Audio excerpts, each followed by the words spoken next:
dari kelompok 3. Perkenalkan, nama saya Gamaliel Renaldo Safrinandus. Saya Diga Nirapang. Saya Antoni Mandala Basra. Saya Almi Evelyn Mairas. Saya Yudara Soto. Saya Karisma Mamating. Saya Ellen Cecilia Paduli. Saya Ine Lagi Bintang. Di sini kami akan membuat video drama yang berjudul Sumpah yang Terlupakan untuk pemenuhan tugas agama. Selamat menyaksikan. Dalam dunia kesehatan modern, seorang dokter tidak hanya berhadapan dengan penyakit pasien, tetapi juga dengan tantangan moral dan etika yang semakin kompleks. Godaan untuk tidak jujur, tekanan materialisme hingga tuntunan profesional seringkali membuat tenaga medis melupakan sumpah dan panggilan mulia mereka. Sebagai calon dokter Kristen, kami berharap bahwa iman dan prinsip Alkitab menjadi fondasi yang menolong seseorang untuk tetap setia pada kebenaran, meskipun berada dalam tekanan dunia yang semakin mengutamakan keuntungan. Melalui drama yang berjudul Sumpah yang Terlupakan, kami ingin menggambarkan bagaimana seorang dokter muda dihadapkan pada pilihan sulit antara mengejar keuntungan atau setia pada sumpah dan imannya.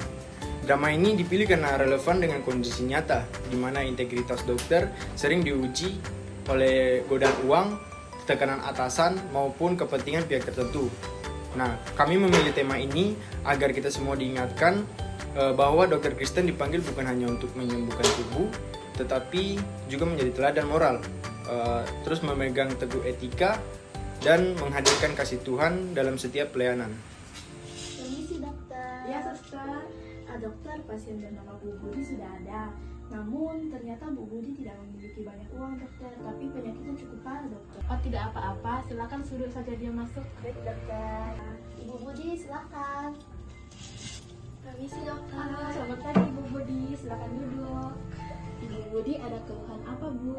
Dokter, tensi saya agak tinggi. Ya. Dan saya mau berobat, tapi saya tidak punya cukup biaya dokter. Apakah tidak apa-apa saya tetap berobat?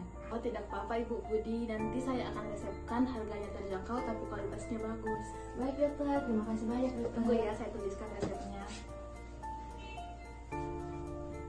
Ini ya Ibu Budi resepnya.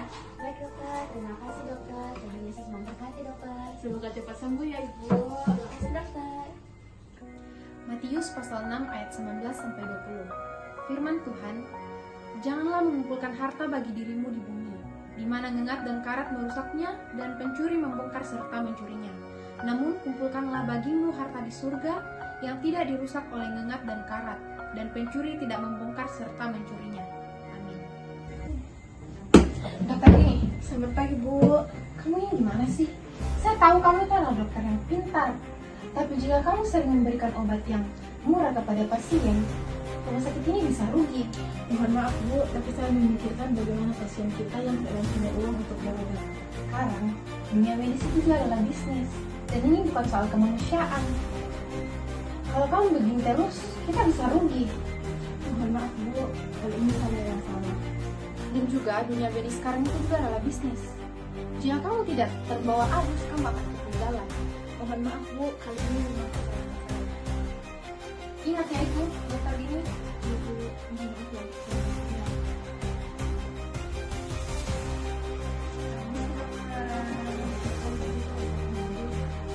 Dokter tahu kan saya siapa?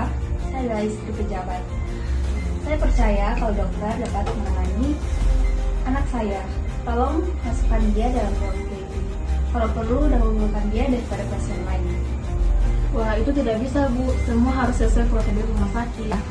Ini apa Bu? Ini anggap saja hadiah kecil dari saya karena saya tahu dokter sangat memerlukannya. Boleh, makasih, tapi jangan bilang siapa-siapa ya Bu. Baik.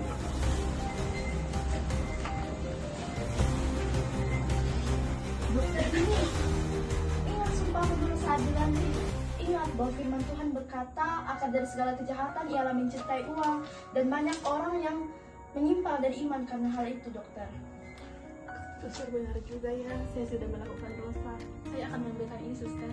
Ibu, mohon maaf Bu, saya tidak bisa menerimanya. Tidak sah. Mohon maaf Bu, sudah lagi. Permisi dokter. Oh, halo Bu Budi. Bagaimana kesehatannya? Apakah sudah membaik? Kan sudah semakin membaik dokter. Ini dokter, saya Tidak perlu. Saya tidak punya banyak uang dokter, dan dan saya cuma punya ini. Terima kasih dokter karena ketulusan dokter sudah menyembuhkan saya. Saya bisa tetap bersama dengan keluarga saya. Wah, terima kasih atas berkatnya. Terima kasih Tuhan Yesus atas berkatnya. Benar dokter, kita ini bukan hanya menyembuhkan secara fisik, tapi kita juga menjadi alat kasih bagi orang-orang di sekitar kita. Haleluya. Segala sesuatu yang kamu perbuat, perbuatlah dengan segenap hatimu seperti untuk Tuhan dan bukan untuk manusia. Kolose 3 ayat 23. Dari drama yang berjudul Sumpah yang Terlupakan, mengajarkan kepada kami sebagai calon dokter bahwa menjadi dokter bukan cuma soal pintar, tapi juga soal hati. Cerita ini menunjukkan kalau godaan uang itu memang nyata dan bisa membuat kita lupa sama janji kita sebagai seorang dokter. Kami belajar dari drama ini bahwa iman adalah kompas yang akan menuntun arah langkah hidup kita. Di tengah tekanan dan godaan, hanya iman yang akan membantu kita memilih jalan yang benar. Intinya, kami ingin menjadi dokter yang punya belas kasihan. Kami sadar nilai kami bukan dari seberapa banyak uang yang kami dapatkan, tapi seberapa tulus kami bisa melayani pasien. Kami berharap bisa menjadi dokter yang tidak hanya menyembuhkan badan, tapi juga membawa harapan dan kasih Tuhan kepada setiap pasien. Drama ini menekankan bahwa pelayanan yang tulus dan kasih kepada sesama jauh lebih berharga daripada keuntungan materi. Kesetiaan pada panggilan dan iman mampu mengalahkan tekanan duniawi. Godaan uang dapat menggoyahkan prinsip siapapun, tetapi iman yang teguh dan hati yang bersih akan membawa kemenangan sejati. Akhirnya melalui keteguhan hati dan pertolongan Tuhan, Dr. Dini memilih jalan yang benar, menolak suap, dan membantu mereka yang membutuhkan. Ia menyadari bahwa berkat Tuhan sejati bukan datang dari harta, tetapi dari doa tulus pasien dan damai sejahtera yang datangnya dari Tuhan. Dalam dunia yang semakin materialistis, tetaplah setia pada iman, nurani, dan panggilan kemanusiaan, karena pelayanan yang tulus adalah bentuk ibadah yang hidup. Godaan materialisme selalu ada, tetapi seorang dokter sejati setia pada sumpah dan imannya. Harta tidak bisa menggantikan doa tulus pasien dan damai sejahtera dari Tuhan.